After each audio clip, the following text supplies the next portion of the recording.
Yeah, good evening, my colleagues. Today I am here to discuss a case related with management of diabetes mellitus. I am Dr. Neeraj Sinha, consultant endocrinologist at Paras HMRI Patna. So I begin with the case. My case is Mr. AB, 58-year-old with history of diabetes mellitus since last 4 years. He has obesity and also hypertension and hyperlipidemia, along with history suggestive of obstructive sleep apnea. On physical examination, he is found to have BMI of 32 kg per meter square, and his BP is well controlled at 130 by 82, and pulse rate was good enough. On laboratory measurements, we found that HbA1c was not under control, not to the target. It was 8.3%. EGFR was 70, so good.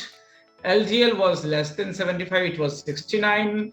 Triglycerides were mildly raised, and SGPT, SGOT were also mildly raised. So with this history of diabetes mellitus, obesity, hypertension, hyperlipidemia, along with history of obstructive sleep apnea, we know from the history and the recent report that patient is at high metabolic risk because along with diabetes mellitus, patient is also having obesity and obstructive sleep apnea, and also is a patient of hypertension, although the hypertension is under control. His medications are metformin 1 gram BD, ACE inhibitor, lisinopril, metoprolol. He's already on atorvastatin 40 milligram, and that's why his LDL is under well control, and he's also on aspirin. So when we talk about this patient, he has duration of diabetes of 4 years, not very long. And comparing his age of 58-year-old, he will not be considered very old. He would be considered as a middle age or a young person. And he has, although no major comorbidities, but he has obesity and sleep apnea. His BMI is 32. So, but his HbA1c is not under control, and we want, in order to reduce microvascular complication and macrovascular complications, we want to bring down the HbA1c to less than 7%. That should be a reasonable goal. And also, in this meantime, we would be happy if we can get weight loss, because in this case, as we see, along with obesity, patient is also having raised liver enzymes, which is a marker of metabolic associated fatty liver disease. So we want weight loss to occur. We want to provide benefit to heart, kidney, liver. We want to provide benefit in terms of sleep character. We want to provide benefits to pancreas. So these are the issues in this patient, and that's why we as a diabetologist need to intervene. We need to intervene, although it is going smooth, but it is not good. Why we call it smooth? Because patient does not have episodes of hypoglycemia. So we want this journey to go as smooth as it has been going, but we want stricter control in this patient.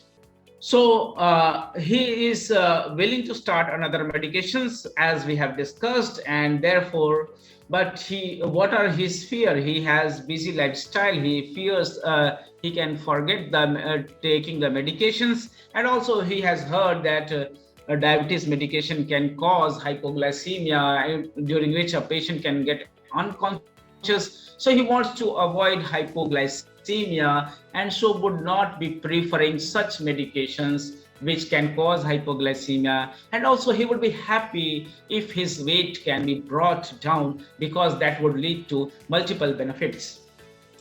So we all know that diabetes mellitus, in most cases, it is not only diabetes, it is diabesity, and therefore these two all become very important. And in this COVID pandemic also, we have seen how uncontrolled diabetes mellitus, uncontrolled hypertension, and obesity have stood as adverse prognostic marker in the results.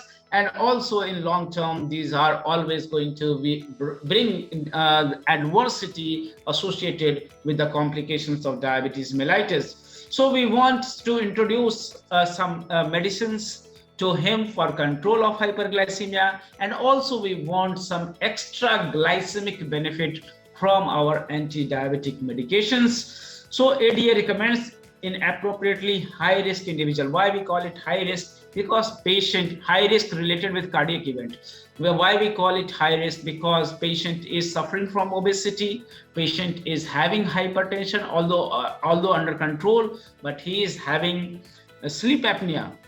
So these are all we have not taken noted down the history of his smoking, and his lifestyle is also not very active kind of, so almost a sedentary kind. So he is at high cardiac risk, and therefore as according to the recommendation in patient with established ASCVD or heart failure, we have to choose for SGLT2 inhibitor, or we have to go for GLP-1 analog in case of ASCVD. But even in those patients who are at high risk, as it has been shown in EMPA-REG, that patient, even though patient and in subsequent studies related with empagliflozin, it has been shown that even those patients who did not have baseline cardiac heart failure, even those patients did benefit from SGLT2 inhibitors in terms of reduction in hospitalization for new onset hospitalization for heart failure and CV events. So this patient is having high risk, and we have concerns related with obesity and sleep apnea. And he does not want to take too many medicines. That is another thing that we have to take into consideration in the present time, where we have multiple choices for anti-diabetic treatment, and therefore we have to consider patient preference when we are selecting medication. Of course, we have to look at the patient clinical condition as well as patient preference. So considering all these, we decided for combination of empagliflozin and linagliptin. We know that when we combine empagliflozin, linagliptin, and metformin, we are almost acting at all the arms, pathogenic arms of ominous octet, where we are able to act on incretin effect, we are able to act on glucose urea effect, we are able to act on insulin resistance effect, we are also able to act on other pathogenic arms. As such their action on brain also that have been proved with DPP4 inhibitors. And because this combination comes in one single tablet, we can very easily prescribe it. The added advantage, added beauty, which is not much discussed, but it is that this drug need not be taken at a particular period of time only. Even if a patient forgets to take at morning, no harm will be done if he takes it at afternoon. So in this kind of population who are very busy and who may forget, administration of these DPP4 inhibitor or SGLT2 inhibitors should be useful. So this was started in our patient, and we all know about SGLT2 inhibitor that they decrease the renal threshold and cause glucose urea, and because of glucose urea there is weight loss, and there is reduction in insulin resistance also, and slowly, and there are multiple reasons how cardiac benefit is derived.